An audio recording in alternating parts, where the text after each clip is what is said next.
Good morning friends. നമ്മുടെ വിഴിഞ്ഞം port മറ്റൊരു മൈൽ സ്റ്റോൺ താണ്ടിയിരിക്കുകയാണ്. വിഴിഞ്ഞം പോർട്ടിൽ നിന്ന് അമേരിക്കയിലേക്കുള്ള ഫസ്റ്റ് എക്സ്പോർട്ട് കാർഗോ ഇന്നിവിടെ നിന്ന് കയറി പോവുകയാണ്. അതിൻ്റെ കസ്റ്റംസിൻ്റെ ക്ലിയറൻസുകളും എല്ലാ വർക്കുകളും കഴിഞ്ഞിരിക്കുന്നു. അപ്പോൾ ഇന്ന് മുതൽ ടെക്നിക്കലി നമ്മുടെ വിഴിഞ്ഞം എന്ന് പറയുന്നത് ഒരു ട്രാൻസ്ഷിപ്മെൻറ്റ് പോർട്ട് മാത്രമല്ല, ഒരു ഗേറ്റ് വേ, എക്സ്പോർട്ട് ഇമ്പോർട്ട് ഗേറ്റ് വേ കൂടിയാണ്.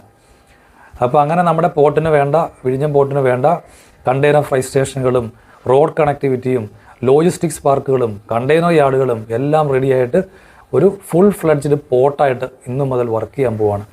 അപ്പോൾ ഇതുവരെ വർക്ക് ചെയ്തിട്ടില്ലെന്ന് ചോദിച്ചു കഴിഞ്ഞാൽ നമുക്കറിയാം, ഇതുവരെ നമ്മൾ ട്രാൻസ്ഷിപ്മെൻറ്റ് ചെയ്തിട്ടുണ്ട്. ഏതാണ്ട് 2 മില്യൺ TEUs ട്രാൻസ്ഷിപ്മെൻറ്റ് അച്ചീവ് ചെയ്തിട്ടുണ്ട്. അപ്പോൾ ഇനി അങ്ങോട്ട് നമ്മുടെ എക്സ്പോർട്ട് ഇമ്പോർട്ടും കൂടെ ചെയ്യുവാണ്. എല്ലാം നല്ലതാണ്. പക്ഷേ ഇതെല്ലാം ചെയ്യുമ്പോൾ നഷ്ടപ്പെട്ടു പോകുന്നത് നമ്മുടെ കൊച്ചിക്കാർക്കാണ്. നമ്മുടെ കൊച്ചിയിൽ നിന്നുള്ള, ഒരുപക്ഷെ അരൂരിൽ നിന്നുള്ള, അല്ലെങ്കിൽ കൊല്ലത്തു നിന്നുള്ള, ആലപ്പുഴയിൽ നിന്നുള്ള കൊയർ, അതുപോലെ റീഫർ കണ്ടെയ്നേഴ്സൊക്കെ ഒരുപക്ഷെ അങ്ങോട്ട് പോകാൻ ചാൻസ് ഉണ്ട്. കാരണം നമുക്കറിയാം വിഴിഞ്ഞം കുറച്ചുകൂടെ കോമ്പറ്റീറ്റീവാണ്. എന്തായാലും കണ്ടറിയാം എന്താണ് നമുക്ക് കൊച്ചിക്ക് സംഭവിക്കുക എന്നുള്ളത്. Thank you. നമുക്ക് ഈ ന്യൂസ് രാവിലെ അയച്ചു തന്നത് കൊല്ലത്തുള്ള നമ്മുടെ ഒരു സബ്സ്ക്രൈബറും ഫ്രണ്ടുമായിട്ടുള്ള അജ്മലാണ്. Ajmal, thank U.